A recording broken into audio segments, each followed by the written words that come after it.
السلام عليكم ورحمة الله وبركاته. نحمده ونصلي على رسوله الكريم. أما بعد فأعوذ بالله من الشيطان الرجيم. بسم الله الرحمن الرحيم. تأمرون بالمعروف وتنهون عن المنكر. صدق الله العظيم. সম্মানিত উপস্থিতি, আমি আপনাদের সম্মুখে আজকে এমন একটি বই এনেছি যে বইয়ের মধ্যে অনেক গুরুত্বপূর্ণ আলোচনা আছে। আসলে হলো আমরা বিভিন্ন সময় বিভিন্ন প্রশ্নের সম্মুখীন হই। আমাদের অনেক মাসআলা আমরা জানি না, অর্থাৎ আমরা ওই মাসআলাগুলো কাকে জিজ্ঞেস করব তো এরকম সাহসও আমরা পাই না। মসজিদের ইমাম সাহেব আছে, খতিব সাহেব আছে, তাদেরকে বলতে গেলে আমরা কি লজ্জা পাই। তো আমি চাচ্ছি আমরা সবাই আমরা জানতে পারি। অর্থাৎ এই বইয়ের মধ্যে বিভিন্ন ধরনের প্রশ্ন আছে, সাথে সাথে উত্তরও আছে।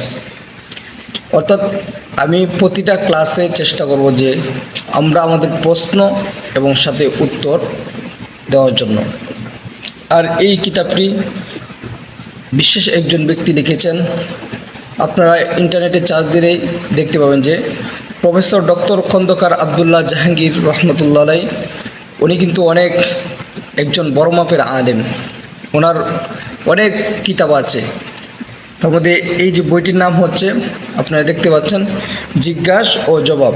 মানে এখানে প্রশ্ন আছে, তার সাথে জবাবও আছে। তো আমরা আশা করি ইনশাল্লাহ আপনাদেরকে যতটুকু পারি সম্ভব প্রত্যেক দিনের ন্যায় আমরা কি করব, আপনাদেরকে বোঝানোর চেষ্টা করব। আসেন আমরা প্রথমে বইয়ের ভিতরে যাই, দেখি কি আছে। আমরা যদি প্রথম বইয়ের ভিতরে যাই, তো বইয়ের মধ্যে অনেক সুন্দর একটি প্রশ্ন করা হয়েছে।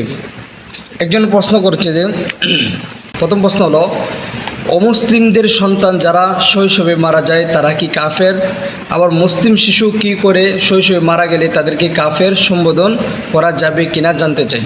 মানে একজনে প্রশ্ন করছে, যদি অমুসলিমের সন্তান শিশুকালে মারা যায় তারা কি কাফের? আবার মুসলিম শিশু কি করে শৈশবে মারা গেলে তাদেরকে কাফের সম্বোধন করা যাবে কিনা। আসলে প্রশ্নটা অত্যন্ত জটিল একটি প্রশ্ন। তো উত্তর হলো, এর দুইটি দিক আছে। প্রথম হলো, একজন অমুসলিমের সন্তান শিশু অবস্থায় মারা গিয়েছে। আমাদের প্রথমে বুঝতে হবে, ইসলাম মূলত মানুষের ঐচ্ছিক কর্মের উপর নির্ভর করে। জন্ম, বংশ, কার সন্তান কার পরিবারে জন্ম নিয়েছে, কিভাবে মৃত্যুবরণ করেছে, এটা বড় বিষয় নয়। কাজে যে শিশুটা জন্মেছে এখনও বড় হয়নি, সে প্রাপ্তবয়স্ক হয়নি, তাই তার তো কোনো পাপই নেই। কাজে কোনো শিশু শিরিক করতে পারে না, কুফর করতেও পারে না। সে তো সচেতন হয়নি এখনও। এই জন্য অমুসলিমদের সন্তান যখন মারা যায় তখন তাকে অমুসলিম বা কাফের বলা যায় না। কারণ রাসূল সাল্লাল্লাহু আলাইহি ওয়াসাল্লাম হাদিসের মধ্যে বলেছেন, কুল্লু মাউলুদিন ইউলাদু আলাল ফিতরা ফাআবাওয়াহু ইউহাউইদানিহি আও ইউনাসসিরানিহি আও ইউমাজ্জিসানিহি। রাসূল সাল্লাল্লাহু আলাইহি ওয়াসাল্লাম বলেন, প্রতিটি মানব সন্তানই ফিতরাতের উপর, মানবীয় প্রকৃতির উপর, তাওহীদের উপর জন্মগ্রহণ করে।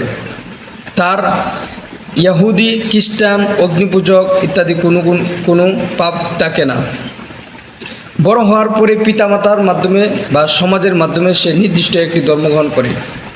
কাজে এই পর্যায়ে যাওয়ার আগে যে মৃত্যুবরণ করে তাকে আমরা মুশরিক বলতে পারি না। ঠিক তেমনি মুমিনের সন্তানও যদি মারা যায় এই পর্যায়ে, তাকেও আমরা কাফের বলতে পারছি না। সে যদিও অপরাধ করে তাকে সেটা পিতামাতাকে দেখে করে, সে পাপী নয়। আমার আরেকটি প্রশ্ন হলো যে, একজন প্রশ্ন করেছে যে, আমার বাবা অ্যাক্সিডেন্ট করে মারা গেছে।